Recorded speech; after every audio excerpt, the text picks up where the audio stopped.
News room ರೌಂಡಪ್ಗೆ ಸ್ವಾಗತ. ನಾನು ಶರಣ್ಯ ಕೋಲ್ಚಾರ್.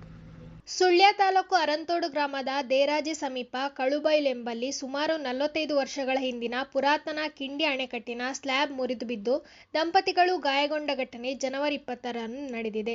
ದೇರಾಜೆ ಕಳುಬೈಲ್ ನಿವಾಸಿ ಚಂದ್ರಪ್ರಕಾಶ್ ಹಾಗೂ ಅವರ ಪತ್ನಿ ವೇದಾವತಿ ತಮ್ಮ ರಬ್ಬರ್ ತೋಟದ ಕೆಲಸ ಮುಗಿಸಿ ಮನೆಗೆ ಬರುತ್ತಿದ್ದ ಸಂದರ್ಭ ಇನ್ನೇನು ರಸ್ತೆಗೆ ಬರಬೇಕು ಅನ್ನುವಷ್ಟರಲ್ಲಿ ಅಣೆಕಟ್ಟಿನ ಸ್ಲ್ಯಾಬ್ ಏಕಾಏಕಿ ಕುಸಿದು ಬಿದ್ದಿದೆ. ಈ ವೇಳೆ ಇಬ್ಬರು ಸುಮಾರು 15 ಅಡಿಗಳ ಆಳಕ್ಕೆ ಬಿದ್ದಿದ್ದು ಇಬ್ಬರು ಗಾಯಗೊಂಡು ಮೇಲೆ ಏಳಲು ಸಾಧ್ಯವಾಗಲಿಲ್ಲ. ಸ್ಥಳೀಯರು ಕೂಡಲೇ ಘಟನಾ ಸ್ಥಳಕ್ಕೆ ಧಾವಿಸಿ ಅವರನ್ನು ಅಲ್ಲಿಂದ ಮೇಲೆತ್ತಿ ಸುಳ್ಯ ಆಸ್ಪತ್ರೆಗೆ ಕರೆತಂದು ದಾಖಲಿಸಿದ್ದಾರೆ. ಘಟನೆಯಿಂದ ವೇದಾವತಿಯವರ ಎಡದ ಕಾಲಿನ ಮೊಣಭಾಗ ಮುರಿತಕ್ಕೊಳಗಾಗಿದ್ದು, ಚಂದ್ರಪ್ರಕಾಶ್ ಅವರು ಸಣ್ಣಪುಟ್ಟ ಗಾಯದಿಂದ ಚಿಕಿತ್ಸೆ ಪಡೆದು ಮನೆಗೆ ತೆರಳಿದ್ದಾರೆ. ಮೊಣಕಾಲು ಮುರಿತಕ್ಕೊಳಗಾದ ಚಂದ್ರಾವತಿಯವರು ಸುಳ್ಯ ಸರ್ಕಾರಿ ಆಸ್ಪತ್ರೆಯಲ್ಲಿ ಚಿಕಿತ್ಸೆ ಪಡೆಯುತ್ತಿದ್ದು, ವೈದ್ಯರು ಶಸ್ತ್ರಕ್ರಿಯೆ ನಡೆಸಲು ಸೂಚಿಸಿದ್ದಾರೆ. ಈ ಕಿಂಡಿ ಅಣೆಕಟ್ಟು ಸುಮಾರು 40-45 ವರ್ಷಗಳ ಹಳೆಯದಾಗಿದ್ದು, ಇದರ ಉಪಯೋಗವನ್ನು ಸಾರ್ವಜನಿಕರು ಉಪಯೋಗಿಸುತ್ತಿಲ್ಲ. ಇದಕ್ಕೆ ಪರ್ಯಾಯವಾಗಿ ಬೇರೆ ಮಾರ್ಗವನ್ನು ನಿರ್ಮಿಸಿದ್ದು, ಸ್ಥಳೀಯರು ಆ ರಸ್ತೆಯನ್ನು ಬಳಸುತ್ತಿದ್ದಾರೆ. ಆದರೆ ಚಂದ್ರಪ್ರಕಾಶ್ ಅವರ ಮನೆಯಿಂದ ಅವರ ತೋಟಕ್ಕೆ ಹೋಗಲು ಇದೇ ರಸ್ತೆಯನ್ನು ಅವಲಂಬಿಸಿದ್ದು, ಅವರು ಪ್ರತಿದಿನ ತೋಟಕ್ಕೆ ಕೆಲಸಕ್ಕೆ ಈ ಮಾರ್ಗವಾಗಿ ಬಳಸುತ್ತಿದ್ದರು ಎಂದು ವೇದಾವತಿಯವರು ಸುದ್ದಿಗೆ ತಿಳಿಸಿದ್ದಾರೆ. ಆದರೆ ಘಟನೆ ಕಳೆದು 3-4 ದಿನಗಳು ಕಳೆದರೂ ಕೂಡ ಸಂಬಂಧಪಟ್ಟ ಯಾವುದೇ ಅಧಿಕಾರಿಗಳು ಅಥವಾ ಜನಪ್ರತಿನಿಧಿಗಳು ಬಂದು ನಮ್ಮನ್ನು ವಿಚಾರಿಸಿಲ್ಲ ಎಂದು ಅವರು ಈ ಸಂದರ್ಭದಲ್ಲಿ ಬೇಸರ ವ್ಯಕ್ತಪಡಿಸಿದ್ದಾರೆ.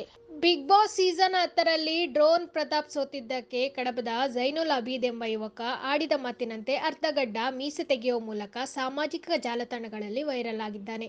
ಕಡಬ ತಾಲೂಕಿನ ಬಂಟ್ರ ಗ್ರಾಮದ ಪಾಲೆತಡ್ಕ ನಿವಾಸಿ Zainul Abid big boss season 10ರಲ್ಲಿ ಡ್ರೋನ್ ಪ್ರತಾಪ್ ವಿನ್ನರ್ ಆಗಿ ಹೊರಬರಲಿದ್ದಾರೆ. ಪ್ರತಾಪ್ ಏನಾದರೂ ಸೋತರೆ ಅರ್ಧಗಡ್ಡ ಮೀಸೆ ತೆಗೆಯುವುದಾಗಿ ಸಾಮಾಜಿಕ ಜಾಲತಾಣಗಳಲ್ಲಿ ಚಾಲೆಂಜ್ ಹಾಕಿ ವಿಡಿಯೋ ಹಂಚಿಕೊಂಡಿದ್ದ. ಮಾತ್ರವಲ್ಲದೆ ಹಸಿಮೆಣಸಿನಕಾಯಿ ತಿನ್ನುವುದಾಗಿಯೂ ಮತ್ತೊಂದು ವಿಡಿಯೋವನ್ನು ಹರಿಬಿಟ್ಟಿದ್ದ.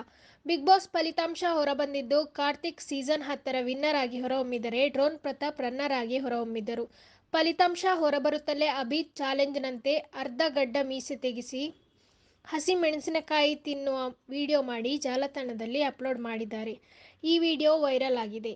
ಮಂಗಳೂರು ರಸ್ತೆಯಲ್ಲಿ ಕಾರ್ಯನಿರ್ವಹಿಸುತ್ತಿದ್ದ ಶ್ರೀ ಇಲೆಕ್ಟ್ರಿಕಲ್ ಮಳಿಗೆಗೆ ಕಳ್ಳರು ನುಗ್ಗಿ ಕಳವುಗೈದ ಘಟನೆ ಸೋಮವಾರ ರಾತ್ರಿ ನಡೆದಿದೆ. ಮಳಿಗೆಯಲ್ಲಿದ್ದ ಅಂದಾಜು 45,000 ಬೆಲೆ ಬಾಳುವ ಕೇಬಲ್, 2 ಸಿಸಿ ಕ್ಯಾಮೆರಾ ಕಳವುಗೈದಿದ್ದಾರೆ. ಸ್ಥಳಕ್ಕೆ ವಿಟ್ಲ ಪೊಲೀಸರು ಭೇಟಿ ನೀಡಿ ಪರಿಶೀಲನೆ ನಡೆಸುತ್ತಿದ್ದಾರೆ. ನಮ್ಮ ಚಾನೆಲ್ನ ಇನ್ನಷ್ಟು ಸುದ್ದಿಗಳನ್ನು ವೀಕ್ಷಿಸಲು ಸಬ್ಸ್ಕ್ರೈಬ್ ಬಟನ್ ಒತ್ತಿರಿ.